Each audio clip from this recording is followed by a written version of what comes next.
This is a problem I had set for my students in the second year of our institute. This was a problem in special theory of relativity, and given the wide variety of answers that I had received, many of them right, but some of them wrong in rather creative ways, I thought this would be a nice problem to discuss.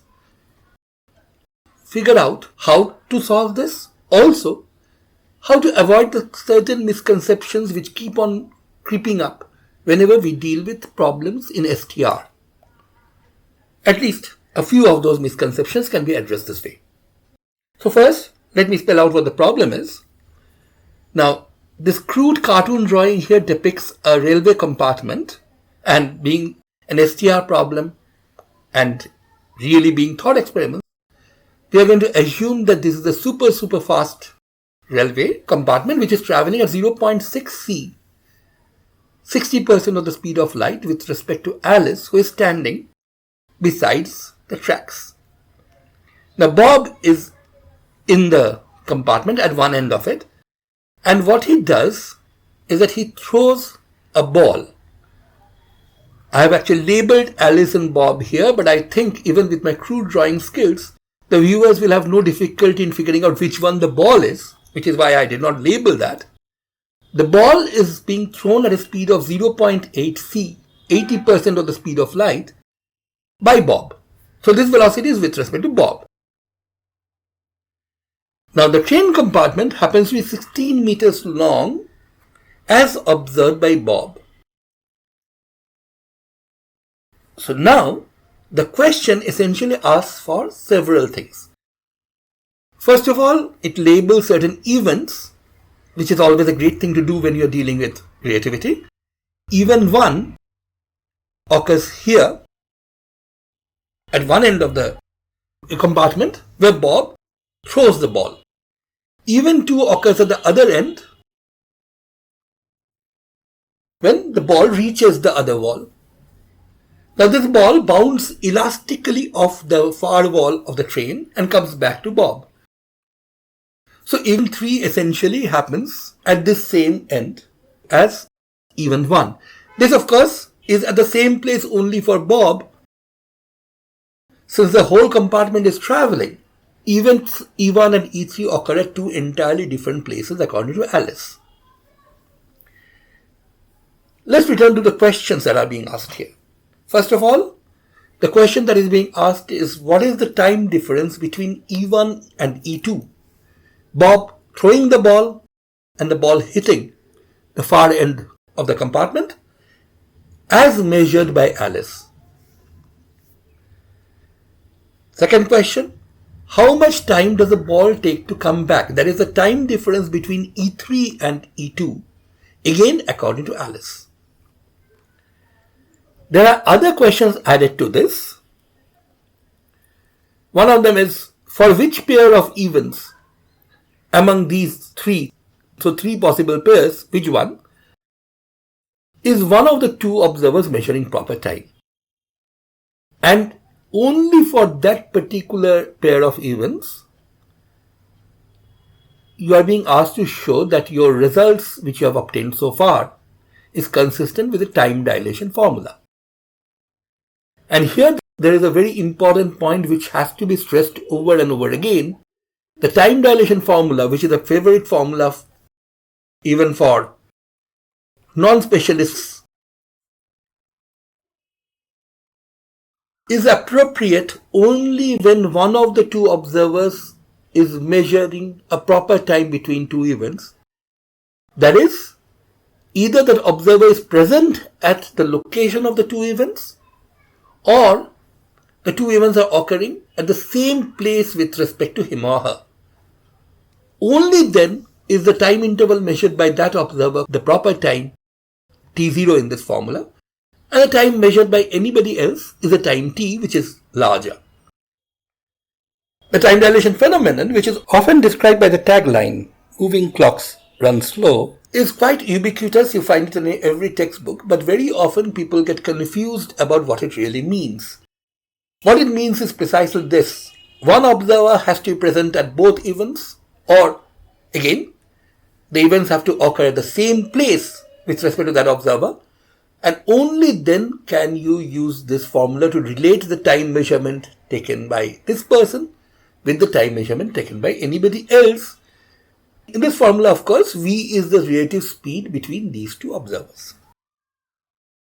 So now let us try to see how we can go ahead and solve this problem. First, let us try to figure out the time it takes for the ball to travel between this end of the compartment and that other end of the compartment. That is, the time difference between events E2 and E1 as measured by Alice. This is of course a standard time and distance problem. So knowing the speeds and the distances involved should allow us to figure out the answer rather easily.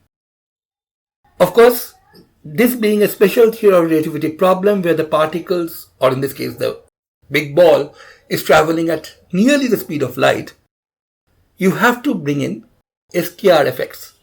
In particular, length of the compartment is actually equal to L0 or equal to 16 meters as measured by Bob, with respect to whom the compartment is at rest.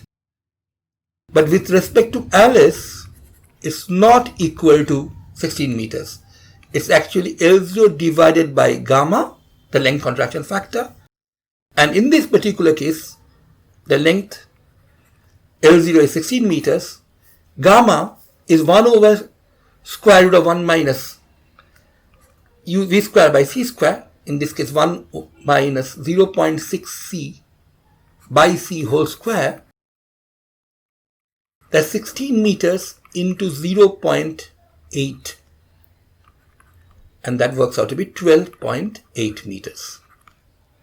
So this is how long the compartment is as far as Alice is concerned. The other special theory of relativity twist which comes in is that when you calculate the relative speed of the ball with respect to Alice, you can't just add 0.8 c to 0.6 c. Of course, that would have given you a speed of 1.4 c, more than the speed of light, which, as you all know, cannot really be attained by any material object with respect to any observer. Of course, what we have to do is use the relativistic formula for addition of velocities. So, the velocity of the ball with respect to Alice between events E1 and E2 is given by 0.6c plus 0.8c divided by 1 plus uv by c squared. That's the velocity addition formula. And this works out to be 1.4 c divided by 1.48. Now, one hint that I had given at the end of the question was it's always better to work these problems out using fractions rather than using calculators. We will explain why calculators may not be a great thing to use here later. Let me just follow the instructions given in the problem and let's try to keep on writing this thing in fractions. This of course is 140 by 148 times c, and therefore this is 35 over 37c. That's the velocity of ball with respect to Alice. Now, in order to find the time it takes between events E1 and E2 according to Alice, what you cannot do is divide the length of the compartment, 12.8 meters, by this velocity. This is wrong. Now, why is this wrong? Simple. This has nothing to do with special relativity. The compartment is moving away from Alice. So, when the ball was thrown, the further compartment at that very instant was at a distance of 12.8 meters from the point where the ball was thrown. At least, according to Alice, this was the distance.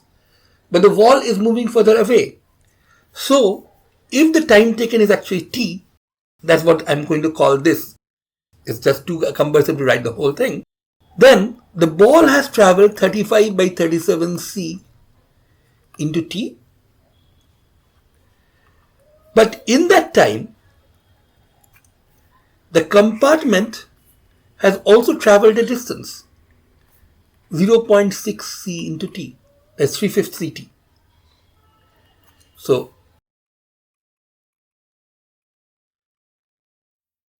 the distance which the ball has to travel is, of course, the distance which the compartment has traveled plus the length of the compartment. And putting all of this together, what you end up with is t is 12.8 meters divided by 35 over 37 c minus 3/5 c. Now this precisely is the point where many students felt sorely tempted to reach out for their calculators because things were looking very nasty. But you persist with fractions, I assure you things are going to pay off. First, the units for this will be meters by the speed of light, also called light meters, which is a unit of time which measures the time it takes for light to cover a distance of 1 meter. This is the unit we are going to use throughout for this calculation. Now, you can rewrite this fraction here in this form. In fact, I should have perhaps written 12.8 also as a fraction. It will really not matter too much that we haven't done that. Anyway, the denominator becomes 35 times 5, that's 175, minus 3 times 37, that's 111. And this gives you 64 for the denominator. And 12.8 times 5 is exactly 64. So you see that the time it takes for the ball to go from one end of the compartment to the other, as measured by Alice, is 37 meters per c, or 37 light meters. So that answers the first part of the problem. Let us now take a look at part 2, which is determining the time it takes for the ball to come back to Bob from the far end of the compartment, again according to Alice. So once again what we need to do is measure the speeds. But now you have to be careful.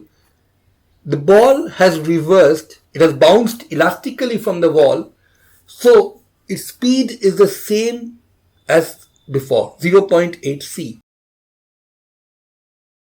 But this same speed is with respect to Bob, for whom the ball is stationary. The speed is of course not the same for Alice.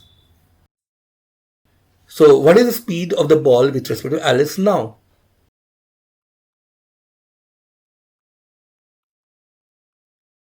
This is between the events E2 and E3.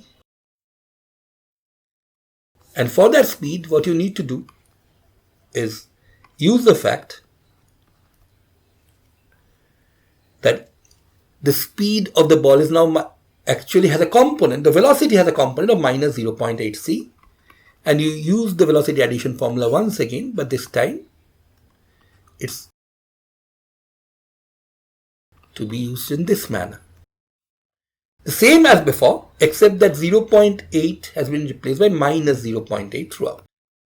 But that of course makes a huge difference. You have 0.2 c divided by 1 minus 0.48. So 0.2 divided by 0.52 c. That's 20 over 52 or 5 over 13 c. That's the velocity of the ball, which is to Alice. Of course, there's a minus sign in all of this.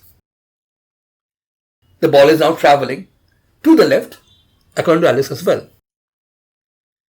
But now, once again, you cannot get the time it takes between events E3 and E2 as measured by Alice just by dividing the length of the compartment by this velocity. Here note that the ball is traveling this way. The front end of the compartment is actually moving in the other direction. So you have a 0.6 c velocity here and a minus 5/13th c.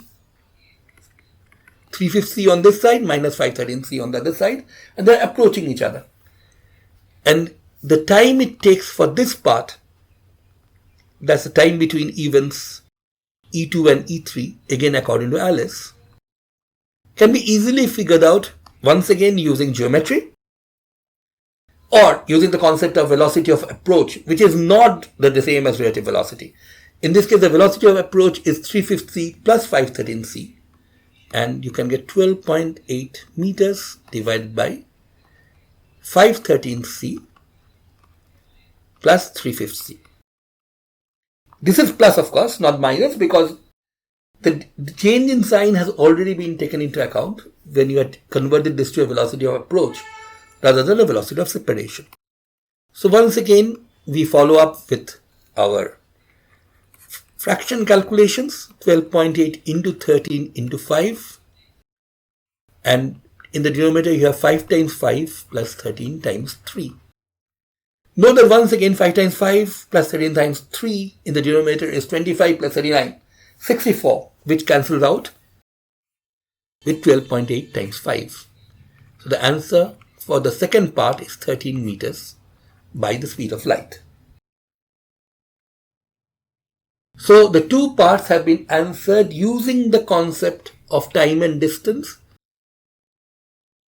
Two important things that have to be borne in mind from STR are the length of the compartment is shorter as measured by Alice, and the relative velocity formula that is to be used is not the classical relative velocity formula. It is actually the velocity addition formula according to Einstein.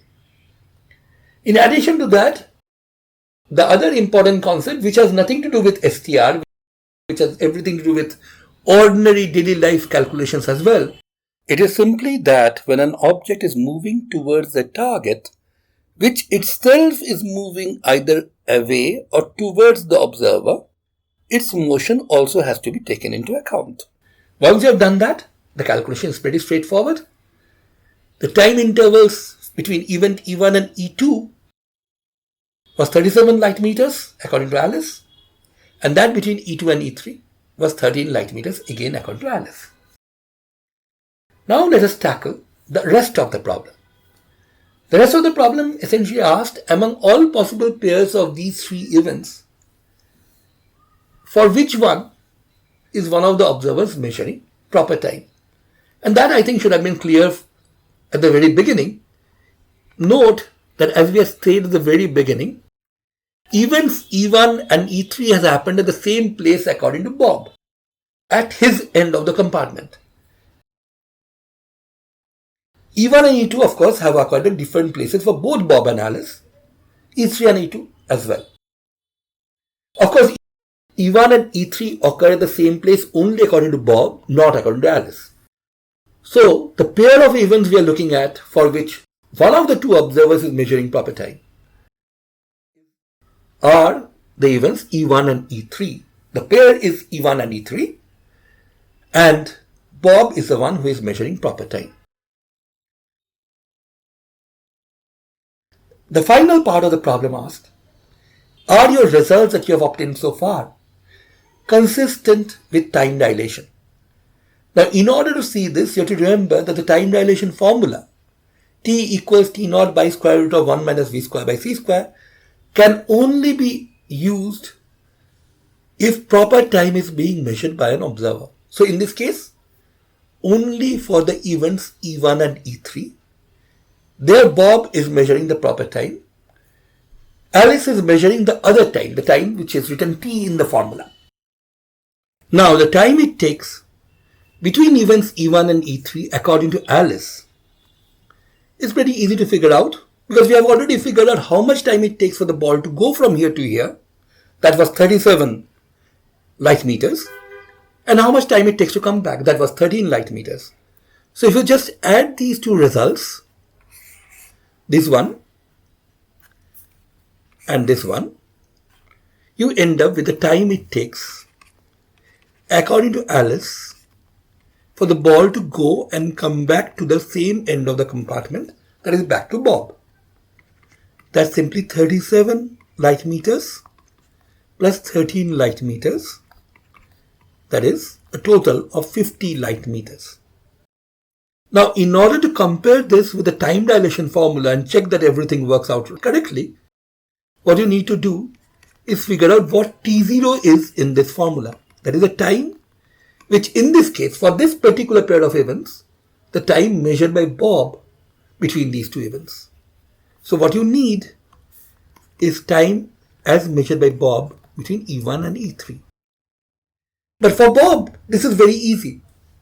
The ball travels from one end of the compartment to the other and comes back. So travels a total distance of 2 times 16 meters. Note that the length of the compartment is exactly 16 meters according to Bob, the proper length. And since the ball is not moving away or towards Bob, this is the distance that the ball actually travels.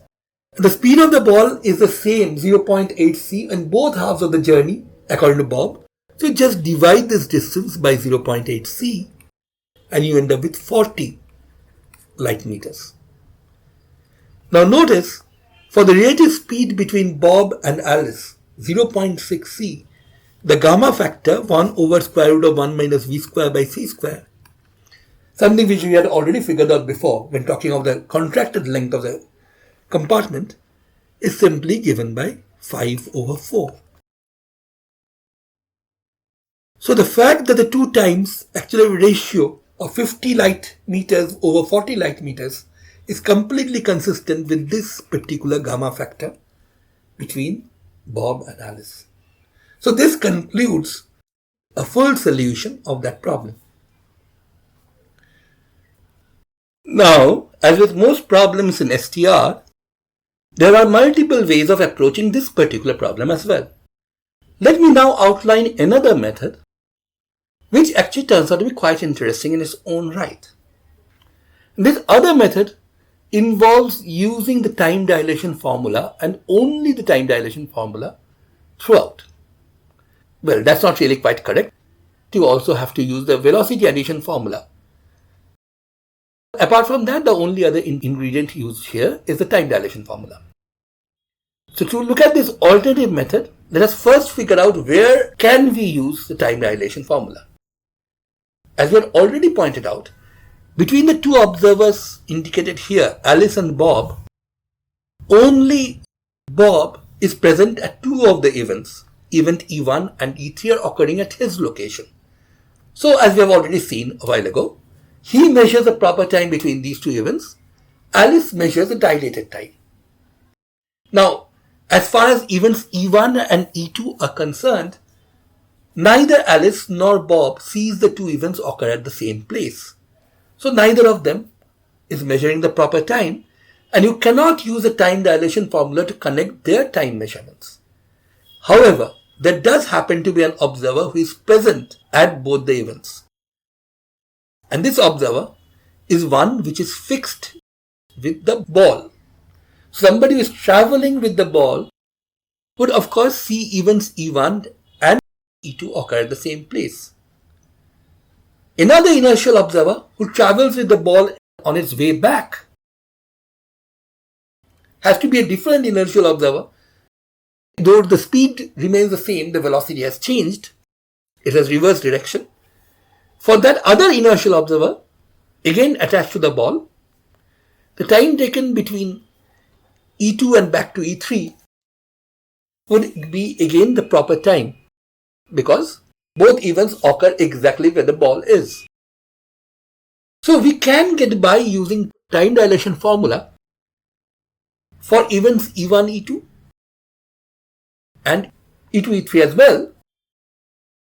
But the only price to pay for that is that we have to introduce another observer, actually two more observers into the scheme. The observer who travels with the ball on his way out and the observer who travels with the ball back on its way in. So now let's first figure out the proper time between events E1 and E2. That is the time that will be measured by the observer who is fixed to the ball on its way from here to here. Now that time, the ball between E1 and E2 is the proper time. So this is a T0 in the formula. So this divided by square root of 1 minus v square by c square should be equal to the time measured by other observers. Here, of course, v should be the velocity of the other observer. I'm saying velocity over and over again, but what I really mean here is a speed. Now, one person for whom it's very easy to figure out the time taken, as we have already seen, is Bob. For Bob, this ball just travels 16 meters between events E1 and E2, and it does so at a speed of 0.8 c. So 16 meters by 0.8 c is the time taken. Time is here just distance by velocity as measured by Bob. So if you want to find out the time taken by the ball between events E1 and E2 using time dilation, in this formula you have to use square root of 1 minus v square by c square, but the v here will be the velocity of Bob with respect to the ball, or ball with respect to Bob, doesn't matter. They're just negatives of each other, their squares are the same. So 0.8 square. This side, of course, is 20 light meters. And this thing, 1 minus 0.8 whole square. These numbers are, of course, chosen using the famous 3, 4, 5 right angle triangle. And this easily works out to be 0.6, the denominator. So, T ball between E1 and E2 is 20 light meters times 0.6. So simply 12 light meters. But this, of course, was not our question. Our question was how long does it take between the events E1 and E2 according to Alice. But note that now that we have the proper time measured between the two events, I can use the time dilation formula once again to figure out the time taken between the same two events as measured by Alice. Here, the time taken by Alice is not the proper time. This one is the proper time, so it goes in the numerator of the formula. And you have to divide this by square root of 1 minus v square by c square, but you have to remember now to use the velocity of Alice with respect to the ball, which we have already figured out before. Remember, in the previous part, we had used the relative velocity formula to figure out that the relative velocity between the ball and Alice, and the speed is the same no matter whether you're looking at between ball and Alice and Bob, is simply given by this. So square root of 1 minus 35 by 37 whole square. Now this may again look nasty, but it's not, because 37 and 35 happen to be two arms, the hypotenuse and one side of a standard integer right angle triangle. Anyway, even if you don't happen to know that before, 37 square minus 35 square is simply 37 minus 35 plus 2 times 37 plus 35, that's 72. So 144, square root is just 12. They cancel and you end up with 37 light meters. What about the trip back? For the trip back, that is events between E2 and E3, it's very easy to figure out that for the ball, the time taken between E2 and E3 is exactly the same as the time taken between E1 and E2. For Bob, the two times are the same because same distance traveled, same speed. And for the ball, the time taken is the same because the time dilation factor is the same in both cases, the speeds being equal. Now in this case, again, if you want to find out Alice's time between E2 and E3, you'll have to use the time dilation formula. Proper time, again 12 light meters, divided by square root of 1 minus. You have to remember to use the relative velocity with respect to Alice this time, which is 5 by 13c. So the formula works out to be again this. And this one should be a more familiar right angle triangle, 13, 12, 5.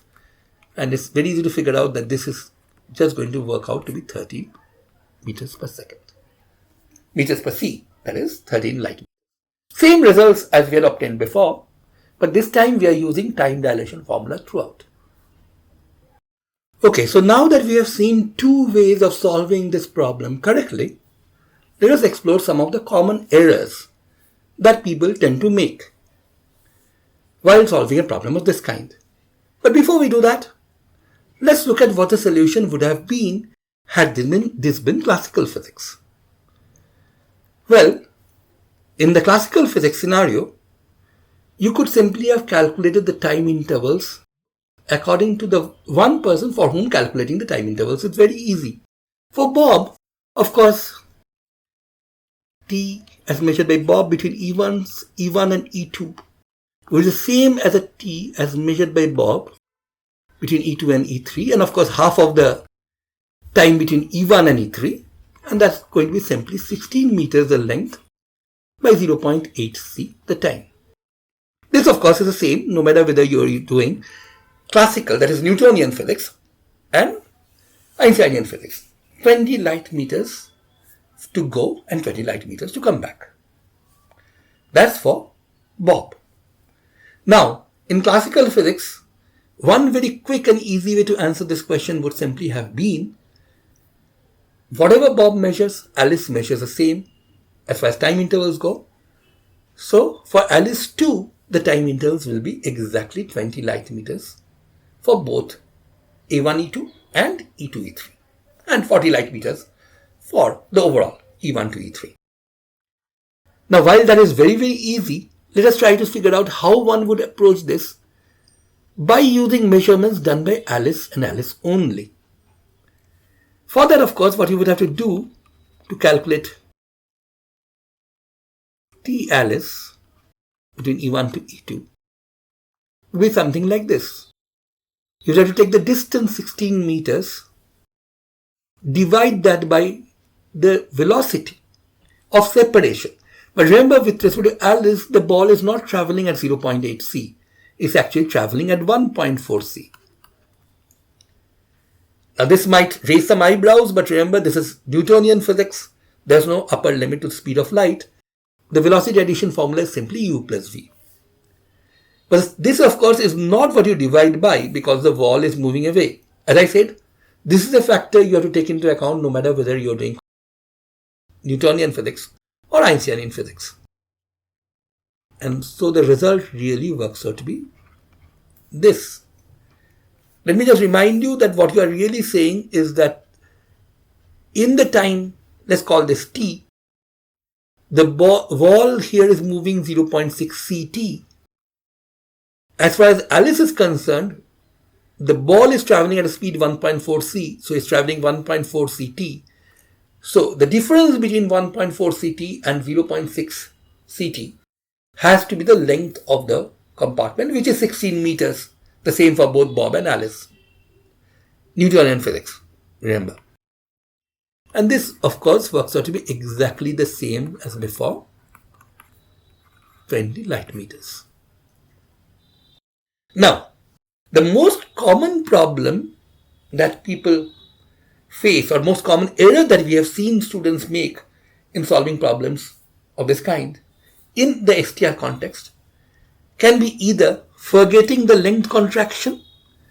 It's only classical physics, Newtonian physics, where the length is the same for Bob and Alice.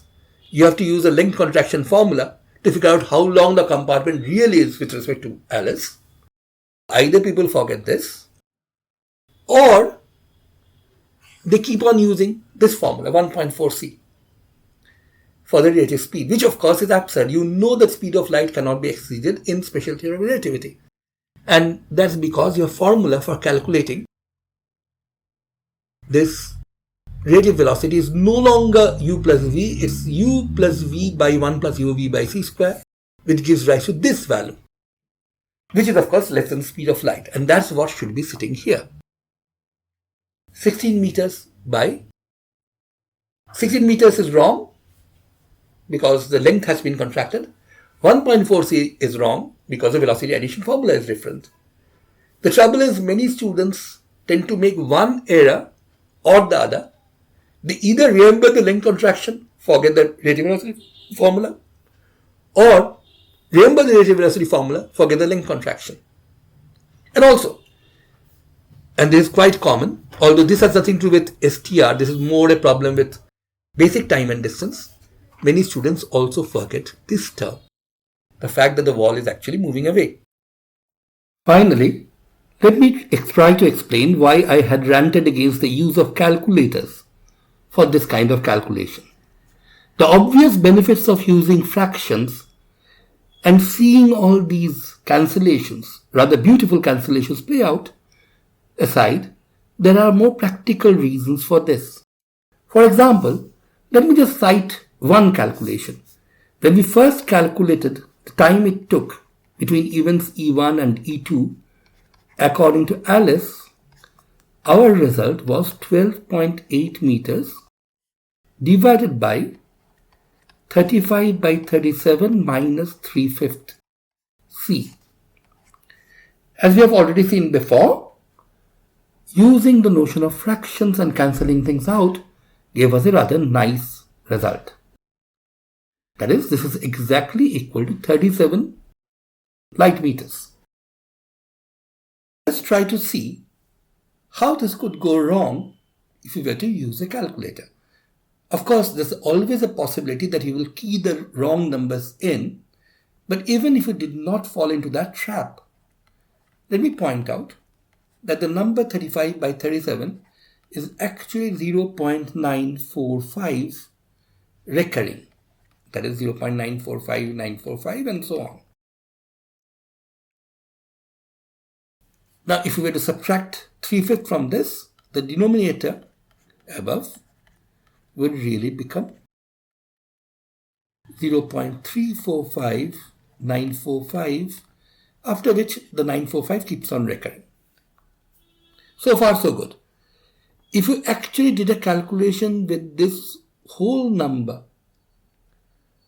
repeated up to as many decimal places as your calculator shows you, divided 12.8 by that, you will get something very close to 37. On the other hand, if, as most people tend to do, you were to take a look at this answer and try picking up whatever the result is from here just by keeping the appropriate number of terms, let's see what would go wrong. If you were to keep your answer to, say, 3 decimal places, properly rounded off version would be 0.346. And this deviation turns out to be 36.994 C meters by the speed of light, that is light meters. So this is fine. This is not too bad. 37 is the exact answer. 36.994 is quite good. Of course, you may have the problem that you had actually rounded it off wrong. Let's say you did not do anything of that kind. You did keep 3 significant figures. You rounded it off correctly. But then you might not think of using 3 significant figures. You might say that using 2 significant figures is enough, in which case the rounding off would be 0.35 for the denominator. And now the answer works out to 36.57 light meters. But that's significantly different from 37. So if you were to use it, and provided you did something similar in your next calculation as well, you would end up with a sum of these 2 time intervals between E1 to E2 and then back from E2 to E3. This net time interval for Alice as something significantly different from 50. Whereas 50 light meters is of course the exact answer. And note that because the gamma factor involved here, the gamma factor between Bob and Alice is exactly 5/4, any result which you get from 50 would make it appear to you that you are only getting a rough consistency. That is, of course, assuming that you had made no mistakes with the calculation other than just using an inappropriate number of significant figures. But let me point out the time dilation formula is exact. Given the numbers that we have used here, the answer should come out to be exactly correct. And that is what you might very well miss if you were using a calculator. So that is all I have to say about this particular problem. I hope that these details have helped clarify some of the ideas of STR for you. Bye.